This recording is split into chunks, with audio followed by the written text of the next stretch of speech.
Welcome to the Trade Up Podcast, Episode 7. I'm Lisa Brandt. This time, John Finan, owner of Finan Home Service and co-author of the book Trade Up, talks about some decisions being made by the Ontario Labour Minister, how a shortage of tradespeople hits the customer in the wallet, how the Greater London area is looking forward to a boom in manufacturing and industrial jobs. We get a little philosophical about empathy in the workplace, and we start with the positives and the negatives of the FAST program. FAST stands for Focused Apprenticeship Skills Training. It starts in Ontario high schools this fall. Students who want a career in the trades will be able to spend up to 80% of their time training and 20% on academics. Here's John Finan.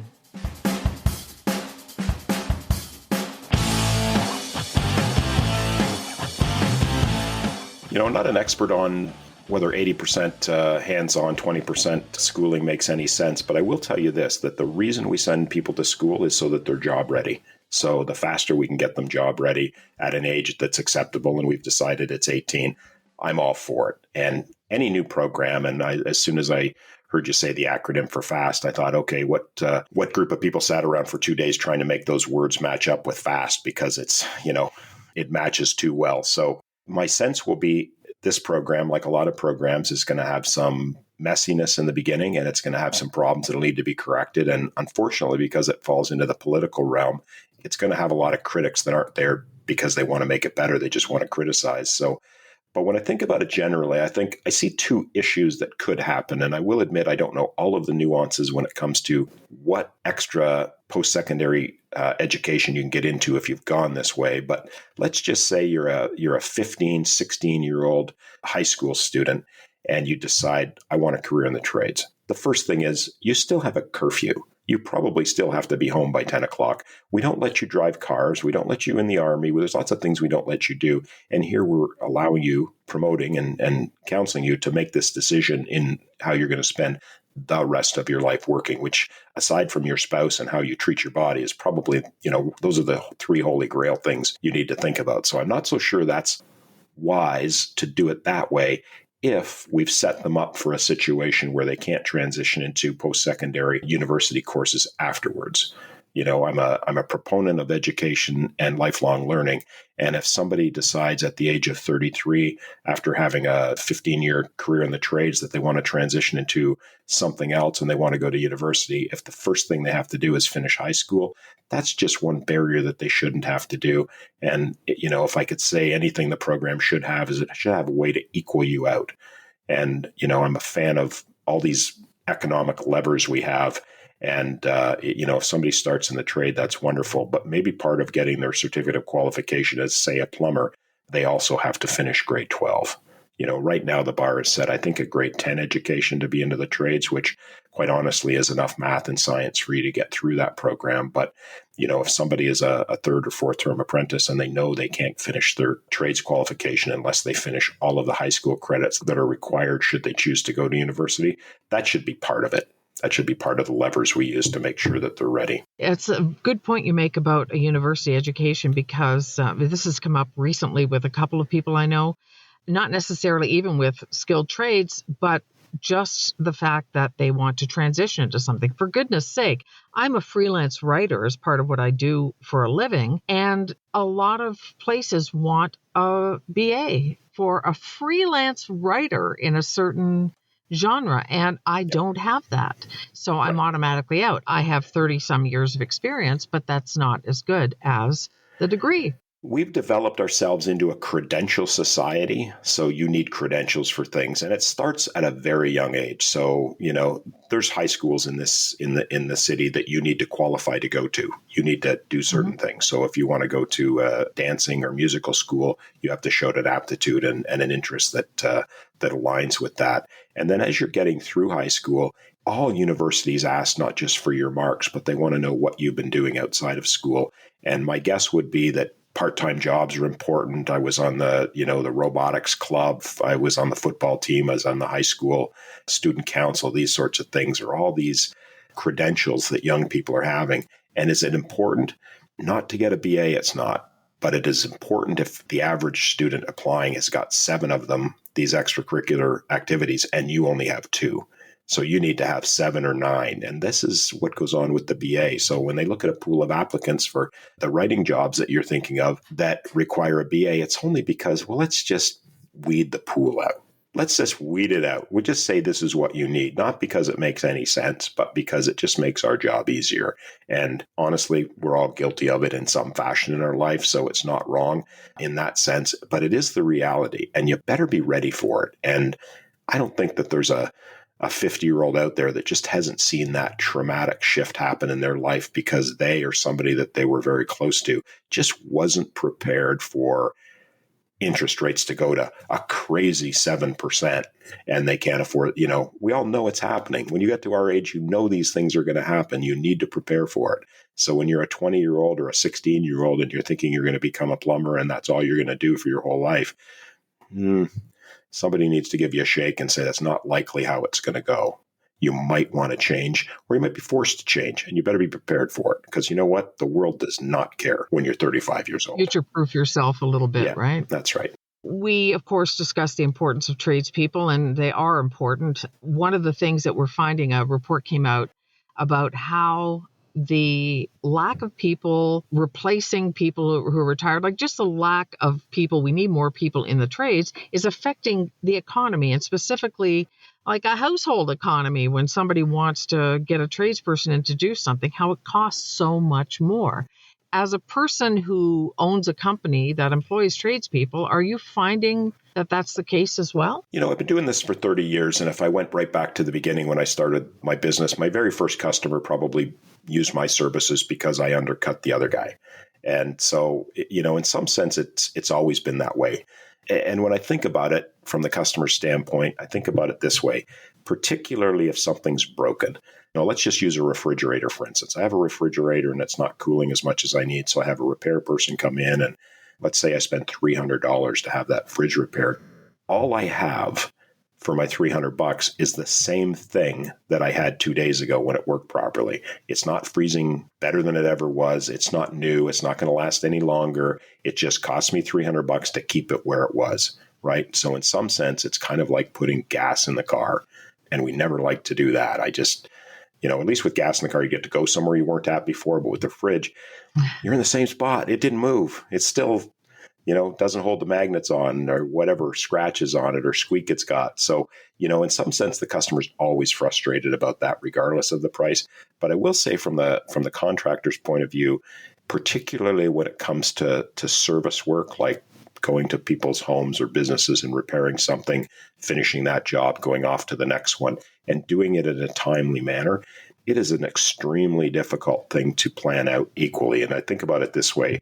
The average person that works for most companies wants to work 40 hours a week, and they want to work between, say, 8 o'clock and 4 o'clock. They don't want to work weekends. They don't want to work nights. And they want to work the same amount of hours every week because their bills are somewhat consistent. So things need to break down 40 hours a week between Monday and Friday. And it's just not the way the world works. So, from the service point of view, contractors and a lot of times tradespeople would much prefer to be on a larger construction project where, okay, they're going to start digging a hole for this 15-story building, and we're going to get the plumbing contract. We're going to be in there on the 1st of May, and the building is due to be occupied the 1st of May next year. So what we know is we've got 12 months of work where you can go there at 8 o'clock, you can work till 4 o'clock, and you can do that for the next 12 months. So why in God's green earth am I actually doing service work sometimes, I think to myself, when we could be on these large construction projects and just doing it all the time, making a little bit less money per hour worked, but there's 40 hours of work, less headaches, less customers to deal with, less trucks to deal with moving around the city, less people to collect money from, and all of those sorts of things. So it's a little bit of a yin and yang, and it's just not surprising. And I think at the end of the day, we all just have to get used to how much things are costing or opt out of those things. Well, everything costs more. Everything does, yeah. Right. Everything costs more right now. I mean, you want to eat? And these projects that you're talking about, for example, going on a residential project, there aren't as many of them going on right now either, are there? Yeah, that's true. And that, that in some ways speaks to my point about why a person going through this fast high school program would want to make sure they're ready to go to university, because every industry goes through cycles, and the construction industry is absolutely no different. There are certain times when we're way beyond busy. We can't do everything that needs to be done. And then there's other times when, hey, maybe interest rates are high, maybe housing starts aren't where they need to be, and there's a little bit of a lull. What I think, at least in the residential construction side right now, is happening is that we're moving away from the single family homes with the 8-acre lot. We're not building streets and putting 100 homes on them anymore. We're taking a lot and we're putting a 3 to 15-story building on it. And that's where people will be living, much like they do in every other part of the world, where we don't have these massive properties with all these big houses with lots of washrooms and all the things that, Lisa, you and I grew up thinking that we wanted and worked hard to achieve. Younger people these days are saying, you sold your soul to do that, and I'm not sure that I want to do it. And honestly, at $1 million for a single family house, they probably can't afford it either. So they're saying, you know what, why don't I get something smaller? And the transition is going towards these multifamily residential complexes, which I think is a good thing because it'll make the whole industry a little bit more consistent on a day-to-day basis. There was a study, an employment study on manufacturing jobs, industrial employers in the London area. And London is one of the hottest regions in Ontario. So they're talking about the Volkswagen plant in St. Thomas, up to 3,000 people. And then the spinoff from that, manufacturing jobs. We always hear about companies that are shutting down or people getting downsized. But this sounds like some good news for the region. Yeah, I think it's absolutely wonderful, and economics, good times travel all over the world and all over our country constantly. It's just our time in London, and from everything that I've been seeing, I think the next 10 years are going to be a boom time here. Not just because something like the Volkswagen plant is coming, but because we're moving off of fossil fuels. Whether you agree with climate change or not, it almost doesn't matter. The economy is going to boom as we move from heating our homes with gas and cars with gas to electricity. It's going to do nothing but improve our area. And I have to give kudos to both levels of government, probably even the municipal government. They worked really hard to make sure that our region is attractive. We've got lots of land. We're actively out there searching for businesses to come into our area and grow. And if you look at the cost of living for houses in London compared to some of the other major spots in the country, wonderful spot. I mean, you and I have both lived in this area most of our lives. Absolutely love it. I like to go to Toronto. I like to go to big cities and visit. But honestly, we were in London, England, visiting my sister-in-law recently, and she has got a place that is in a beautiful area. But you take they call it the tube. You take the tube everywhere. You're in a big city. And, they love it. They've been there for 30 years, and I'm sure they're going to stay there forever. It's not for me. And London is that opportunity that other cities aren't. What we get the most feedback about on this podcast is talking about women in trades. And some people think it's great. They want to hear more about it because we do need more women in skilled trades. Others say, I'm already a woman in skilled trades, and why are you talking about this is not a thing. One of the studies I was reading recently echoed studies that have been coming out for years and years and years, saying that men are less empathetic than women. And that is one of the issues that happens on the job site. And doesn't come as a surprise. We all have our strengths. We all have the way we operate. You're from Mars, I'm from Venus, or whichever way it goes. I don't know how it is. But do you see empathy or these sort of soft skills that women have being an issue on either side when we're trying to work together on a trade site? Certainly there's going to be conflict. My first thought is I can't believe that they actually paid to do a study to find out that men are less empathetic than women. I mean, this is something that everybody has known. Women have known it about men. Men have known it about women. This is not a secret. And quite honestly, it's probably the reason that intimate relationships between men and women thrive to the degree they do, because we bring something different to the table. That changes, though, when we get into a construction site or we get into a work environment where the relationship has changed, right? You just, might be 5 guys working with 27 women, 27 guys working with 5 women. There's going to be some dynamics between guys on each other, because let's face it, we like to find out what the hierarchy is with the other guys in the room all the time. And this has never changed since we were little boys. And we just have to admit that that's the way it's going to go. So I think it is going to be something that needs to be worked through. And the way it gets worked through, there's this old saying is that, I don't spend a lot of time with my kids, but I have quality time. You can't have quality time without quantity time. That's how everything gets solved. So when there's more women on the job sites, will this problem get better? Absolutely it will, because there will be more conflict, which means there will be more resolutions, which means we'll find out what works, what doesn't work, and everybody will find that happy medium. But we're in that time now where the ratios are awful between men and women on construction sites. And until that changes, there's going to be some sort of conflict, whether it's overt or covert. I suspect that a lot of women, that when they get onto a construction site, they feel a lot more prejudiced against than they truly are. And I would say that's not a factor of men being prejudiced against women on job sites. It's just a fact that men are prejudiced against everybody they're working with. We're constantly challenging each other. We're constantly pushing each other. We're constantly trying to make ourselves seem a little bit better than they are and make the other person seem a little bit worse than they are. It's kind of how we sort things out. As the group gets a little bit of synergy, then we start to work together as a team. But when somebody's new, you're getting challenged. Right. And so if it was me coming onto a construction site, I would want to be told, oh, that was a great job. And all that kind of stuff. And the guys might not have time for that. And that's just not how they operate. Right. But I'd want some attagirls. Right. So. Yeah. Well, this is just my thought. I'm going to say that probably men will do that more with women than they would do with each other. And it's not that we don't have time to do it. It's just that, why would I tell you did a good job? I want to tell you did a bad job. I want to motivate you by kicking you in the butt, not patting you on the head. And that's not right. Like, at my age, I don't actually do that anymore. That's not how you sort of go through life. Once you get to, somebody that's in their 40s, 50s, and 60s, you kind of get to a level where you're not doing it. But let's face it, we're talking about 18 to 35-year-old testosterone-filled men that are trying to make their way in the world, figure out how they go. And this is a behavior that comes out, and it's not likely to change. What we can't accept, though, is that overt behavior where if somebody says something that's inappropriate to a woman, if somebody acts in a way that isn't right, that needs to be stopped. 95% of the guys on a job site would say, yeah, that's not right. But are we going to make it any easier on anybody? No, we're not. Right. And that's part of the attraction of getting into it as well. The labor minister for the province now says requiring menstrual products on large construction sites will help encourage more women to look to the trades for a career.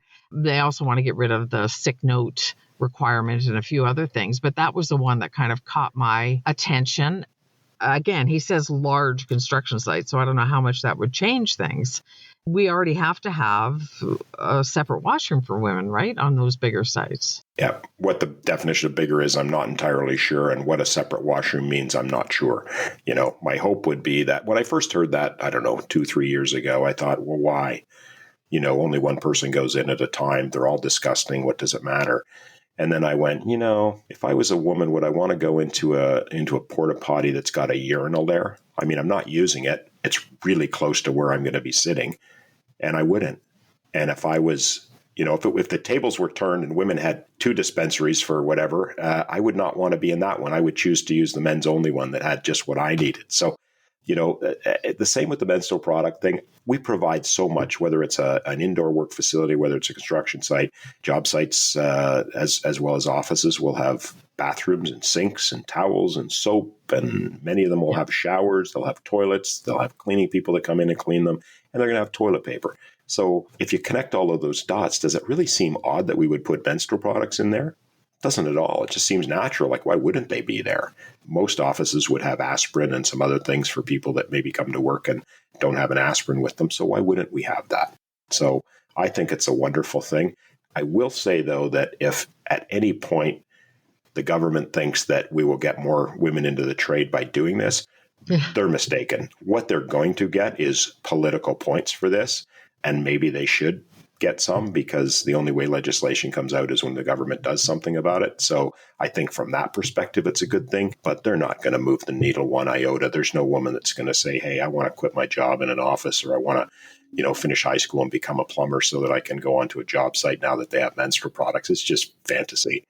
No, you're absolutely right. But it is a sign that they're thinking about women and thinking about how women operate. And having been a woman all of my life, John, I can tell you that if you need one of those things, if you're everybody can watch the calendar, everybody can be as organized and prepared as they are. Everybody makes mistakes. And so if there is a moment when you need one of those products and it's been made available to you, it's everything. So it's just, I think, a little bit of a signal that, hey, we've got you gals in mind. I think one of the things that would make that has brought that up, Lisa, would be exactly what we want, which is there's starting to be more talk about getting women into the trades, which has started the dialogue, which has actually probably brought out some of the women that have been in the trades that go, hey, I've been doing this for a while, and you're right, it's a great job. It's not all the things that you think it wasn't, and I would want more women to get into the trades, and they're sharing their stories. And their voices being heard in a way that gives them the credibility to be listened to. And I'll give you an example of the shift I had. And it was so long ago, I don't remember. But London had a professional baseball team come here a number of years ago, and they were going to call themselves, they were called the London Werewolves. Do you remember those days? They played at Labatt Park, and the young guy that brought the team here Rippers. The Rippers, right. Yeah, well, there you go. They weren't the Rippers, because the Rippers was Jack the Ripper was going to be their mascot. And there was a massive outcry from women in the community that said, we can't name our team after a famous murderer that went around and killed women. Mm-hmm. And I remember thinking, well, that's not what I think about when I think about the London Rippers. The Ripper's a famous character, and why wouldn't we name it that? And the first lady that came on the radio to talk about it explained her story, and I didn't buy it. Did not buy it. And then another woman got on who I knew and respected, and she said, not word for word, but she said the exact same thing. She just said it a different way. And I went, got it. Rippers are gone. Werewolves are better. So And I went, you know what? It's just how the message came out. The first person that talked about it was more confrontational in the way she described it. The next one was just describing the story. And I went, yeah, I understand that. I hear the empathy. And I think the same thing with the menstrual products in the bathrooms. The way the story is being portrayed is really how we receive it. Right. Tell the story well, I guess. But your empathy can be boosted with the right message. Look at you. Absolutely. And, fair enough. It comes with age too, right?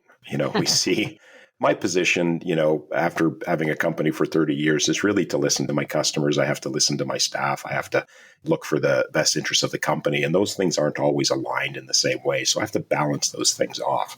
So it comes with age for sure. It comes with the job that I have, which is listening to all sides and making a decision that hopefully is a wise one.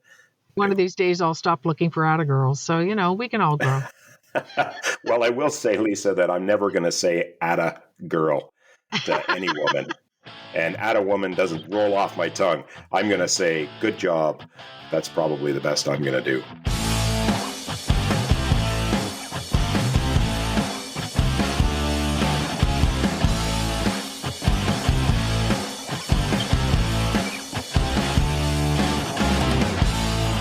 Thanks for listening to the Trade Up Podcast. If you have any feedback or an idea for a terrific guest, email John at tradeupbook.ca.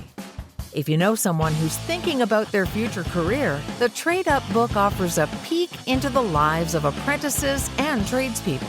You can find out more about it on our website, tradeupbook.ca. Thanks for listening from John Finan and me, Lisa Brandt.